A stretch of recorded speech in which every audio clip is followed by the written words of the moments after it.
A very good afternoon to all our viewers. Now, this is lunchtime news on TV1. Before we head into our stories in detail, let us take a look at headlines. 6 sluice gates opened owing to heavy rains. Incessant rains and strong winds batter the central hills. Water supply to Kaluthara disrupted. CID to obtain a statement from the former president on the abduction of journalist Keith Noya. Death toll in the Italian bridge collapse rises to 30. On to those stories in detail now. The sluice gates of a number of reservoirs have been opened owing to incessant rains in the central hills.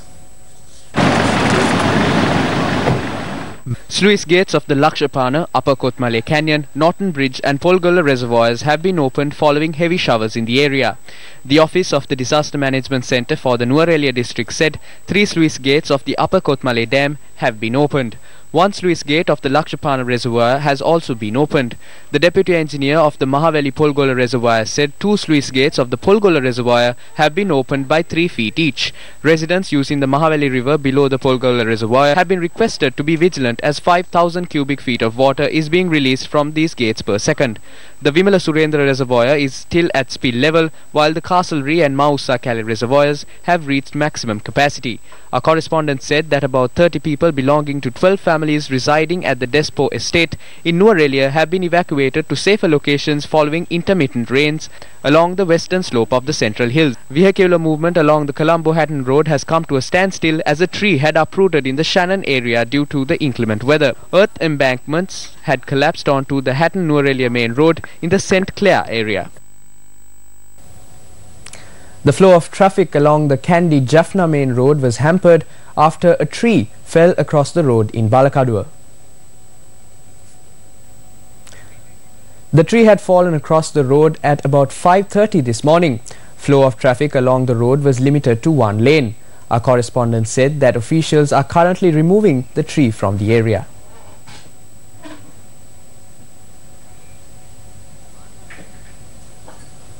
In some more weather-related news now, the Met Department states that showers of about 100 millimeters can be expected in the central and Sabaragamuwa provinces. The department stated that the possibility of increasing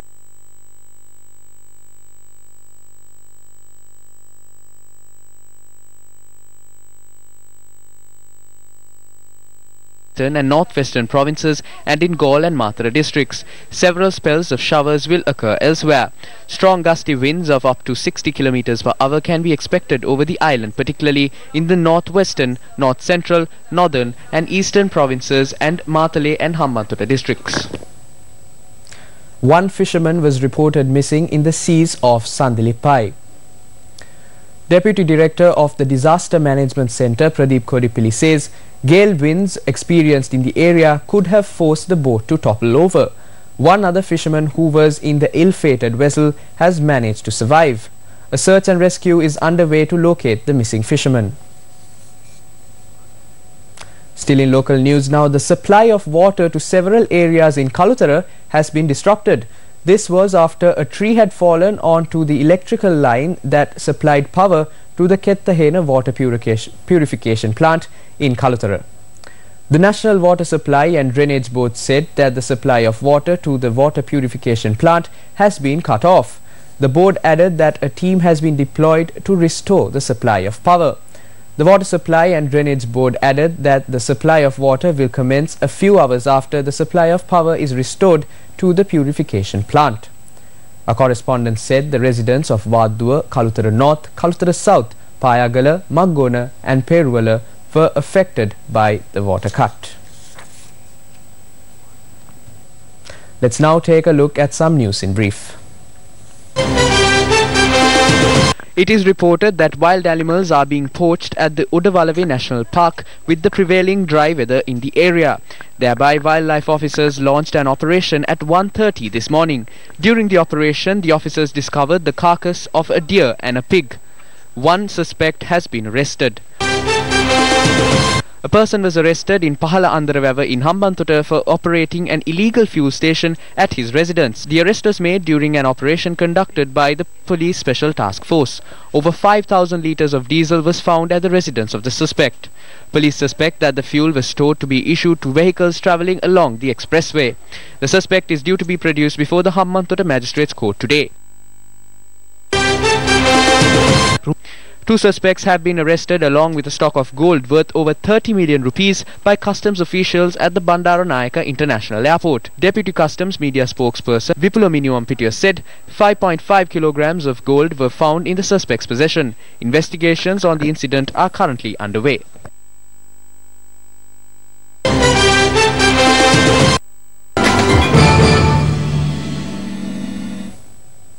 Moving on to your political stories for the day. Now, the Criminal Investigation Department has decided to obtain a statement from former President Mahinda Rajapaksa on the abduction and assault of journalist Keith Noya on the 17th of this month. Police media spokesperson SP Ruan Gunasekara said officials of the CID have made preparations to obtain the statement on the 17th at 10 a.m. at the residence of former President Mahinda Rajapaksa in Vijayarama, Colombo. He added that this measure was taken following the failure of the former president to appear at the CID despite repeated notifications. Former Secretary of Defence Gotabaya Rajapaksa and Speaker Karu Jayasuriya too have made their statements to the CID on the same incident.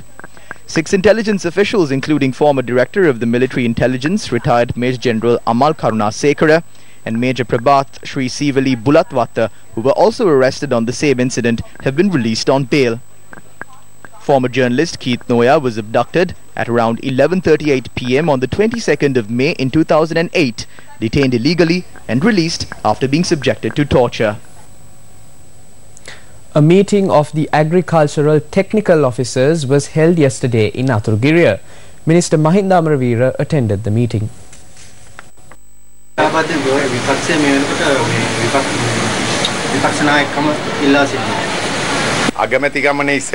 They were expecting the position of Prime Minister first. Then they went in for the local government elections looking to establish a government. There is no point in fighting for the position of opposition leader now. Now they said that they will become independent. Even if they do become independent, we don't have a problem with that. They have a right to become independent. If each of them address a letter requesting to become independent, we will grant approval.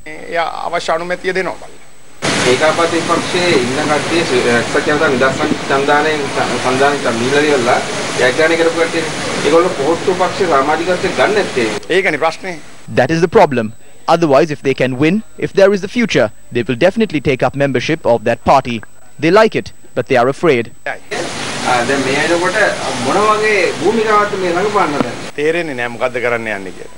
don't know what they are trying to do. They only speak, so I have no idea what they are trying to do.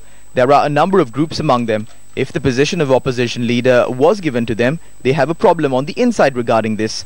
If we said that we would like to give them the position of opposition leader, you would have seen the situation that would have erupted on the inside.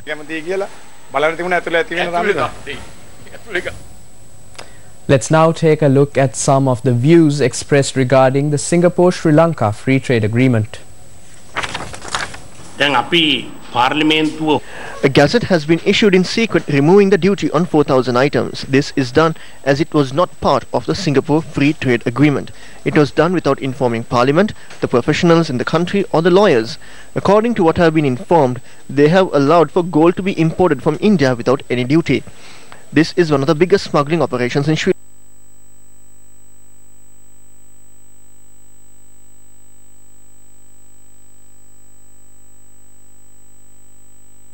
Sell the Hambantota port.